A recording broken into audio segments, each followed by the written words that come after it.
Aufklärung, Transparenz und kritisches Denken zum Umgang mit Desinformation in der Astrologie. Einführung. Astrologie ist für Thomas Otto Schneider kein Werkzeug zur Vorhersage fester Ereignisse, sondern ein symbolisches System zur Selbstreflexion, das psychodynamische Muster und persönliche Entwicklungspotenziale sichtbar macht. Unseriös wird sie dort, wo sie mit Angst arbeitet, Menschen entmündigt oder als starres Schicksalsmodell missverstanden wird. Im Interview betont Schneider die Bedeutung von Aufklärung, Transparenz und kritischem Denken, um Klischees und Manipulationen entgegenzuwirken. Astrologie soll stärken, nicht abhängig machen. Auch künstliche Intelligenz kann nützlich sein, solange sie nicht die empathische Tiefe und das persönliche Gespräch ersetzt, das für seriöse astrologische Beratung unverzichtbar bleibt. Interview mit dem Astrologen Thomas Otto Schneider. Herr Schneider, was sind die häufigsten Formen von Desinformation in der Astrologie? Desinformationen oder Fehlinformationen haben in der Astrologie viele Gesichter. Die gängigste Form sind die Sternzeichenhoroskope in Zeitungen, die sogenannte Sonnenzeichen. Astrologie reduziert den ganzen Menschen auf ein einziges Merkmal, sein Sternzeichen. Das blendet nicht nur den Aszendenten, den Mond und alle anderen Planeten aus, sondern auch die Komplexität menschlicher Persönlichkeit. Es ist die banalste Form astrologischer Reduktion und leider die populärste.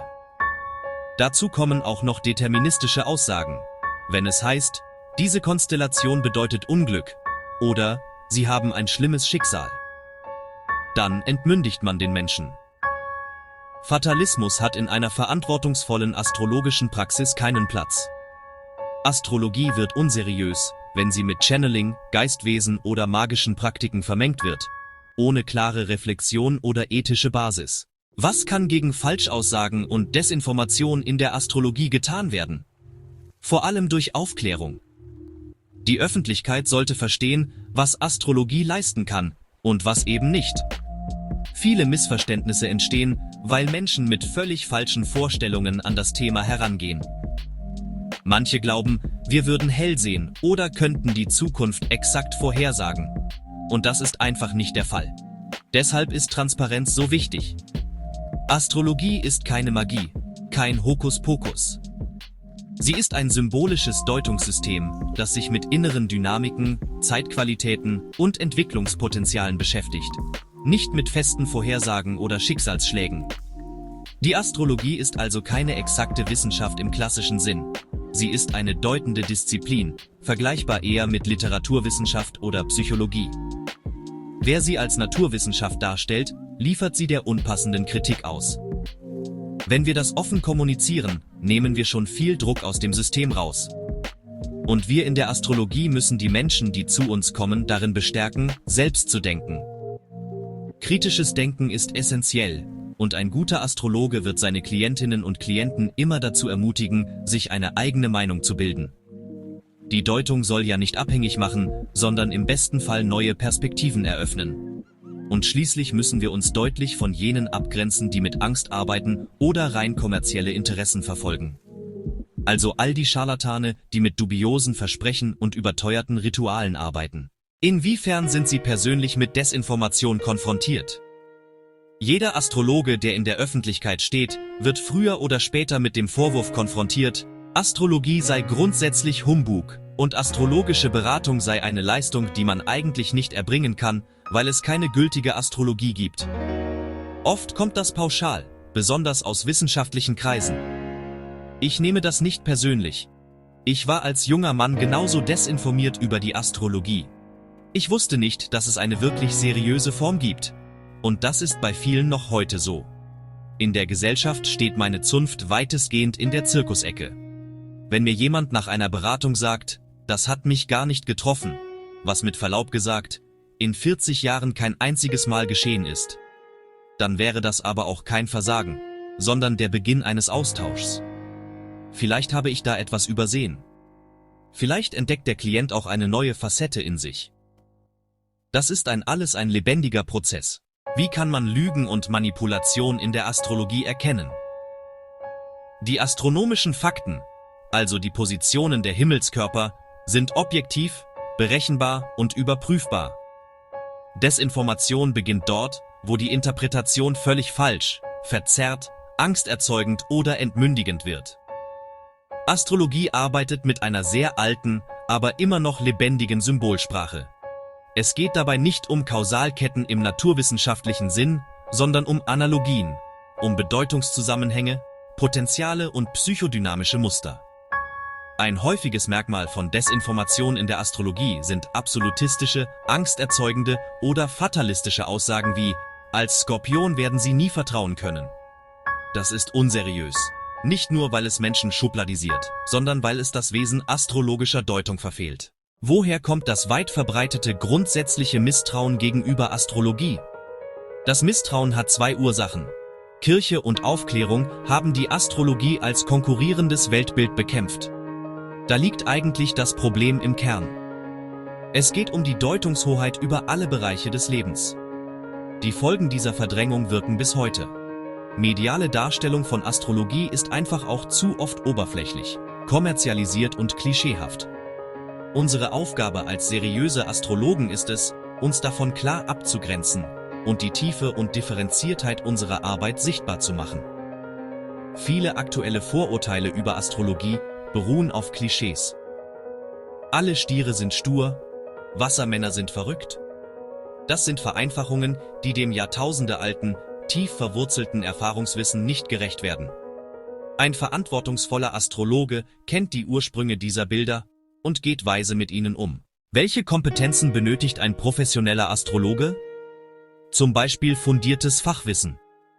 Die astrologische Technik ist komplex. Der Tierkreis, die Planeten, Aspekte, Häuser. Das ist kein esoterischer Nebel, sondern basiert auf astronomischen Grundlagen, die mathematisch exakt berechnet werden. Ein seriöser Astrologe muss das alles nicht nur auswendig können, sondern auch sicher anwenden.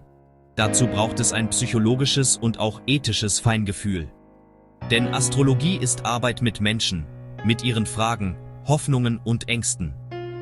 Deutungen sollten daher immer empathisch und verantwortungsvoll sein. Die Grundhaltung lautet, dem Klienten soll es nach dem Gespräch besser gehen, nicht schlechter. Katastrophenrhetorik ist ein absolutes No-Go. Welche Rolle spielt künstliche Intelligenz, KI, in der Astrologie? Ist sie hilfreich oder gefährlich? Beides. Es kommt auf den Einsatz an. Sie kann tausende Horoskope nach Mustern durchsuchen, Grunddeutungen strukturieren und lexikalisches Wissen zugänglich machen. Für die technische Basisarbeit ist KI ein Segen. Bei Deutungen ist Vorsicht geboten. Eine KI kennt keine Empathie, keine Intuition, keinen Kontext. Ein persönliches Horoskop, das von einer KI generiert wird, bleibt generisch. Es hat keine Tiefe. Da wo Astrologen tauchen, guckt KI höchstens nur ins Wasser. Es fehlt das Zwischenmenschliche, das Zuhören, das Mitfühlen. Wenn wir uns nur noch auf KI-Deutungen verlassen, entmenschlichen wir die Astrologie und machen sie zu einer seelenlosen Datenmaschine. Was zeichnet eine seriöse astrologische Deutung aus? Sie ist immer mehrdeutig, offen für Entwicklung und auf den inneren Wachstumsprozess des Klienten ausgerichtet. Ein guter Gradmesser lautet: Stärkt mich die Deutung zu einer vergrößerten Eigenständigkeit hin? Oder macht sie mich klein und abhängig? Inwiefern kann Astrologie helfen, vernünftige Entscheidungen zu treffen? Die Astrologie ist kein Orakel und auch kein Entscheidungsgenerator, der einfache Ja- oder Nein-Antworten liefert. Sie ist vielmehr ein Spiegel, ein Werkzeug zur Orientierung und Selbstreflexion. Sie hilft dabei, innere Dynamiken zu verstehen, Zeitqualitäten einzuordnen und Entscheidungen auf einer tieferen Ebene bewusster zu treffen. Ein zentrales Missverständnis ist die Vorstellung, das Horoskop sage einem, was zu tun ist. Das tut es nicht.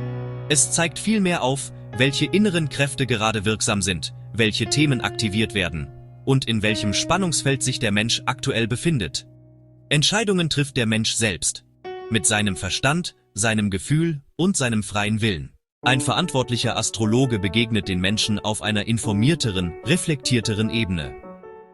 Stellen Sie sich vor, jemand steht vor einer wichtigen beruflichen Entscheidung, etwa einem Jobwechsel oder der Gründung einer Selbstständigkeit. In solchen Phasen kann eine astrologische Analyse auf verschiedenen Ebenen Orientierung bieten. Zum einen ermöglicht sie einen Blick auf die individuellen Talente und Grundanlagen.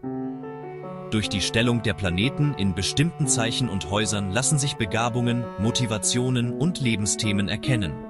Vielleicht zeigt sich eine besondere Kommunikationsfähigkeit, ein starkes Bedürfnis nach Unabhängigkeit oder ein innerer Antrieb, kreativ tätig zu sein. Diese Einsichten helfen, anstehende Entscheidungen besser mit der eigenen Persönlichkeit abzugleichen.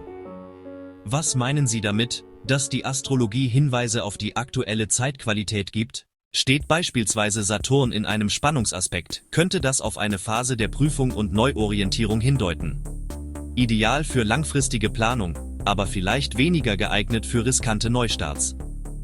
Jupiter hingegen signalisiert häufig eine Zeit des Wachstums, der Zuversicht und neuer Möglichkeiten. Und nicht zuletzt macht die astrologische Analyse auch innere Spannungen sichtbar, etwa wenn Mars und Pluto im Quadrat stehen. Dann zeigen sich möglicherweise gegensätzliche Impulse. Solche inneren Widersprüche löst die Astrologie nicht einfach auf, aber sie macht sie bewusst, und genau das ist entscheidend. Denn was sichtbar wird, lässt sich auch verhandeln. Man reagiert nicht mehr nur impulsiv, sondern kann die eigene Haltung bewusst kontrollieren, reflektieren und Entscheidungen klarer treffen. Ein Horoskop ist wie eine symbolische Landkarte der Seele, wenn Sie so wollen, ein Lebensfahrplan. Es zeigt nicht nur, wo man steht, sondern auch, welche Wege sich gerade öffnen, welche Wegweiser zu beachten sind und wo vielleicht auch Stolpersteine liegen. Die Entscheidung selbst bleibt dem Menschen überlassen. Doch er trifft sie mit einem vertieften Verständnis seiner eigenen Triebkräfte, Sehnsüchte und Herausforderungen. Und genau darin liegt der Wert astrologischer Beratung. Nicht in der Vorhersage, sondern in der Bewusstwerdung.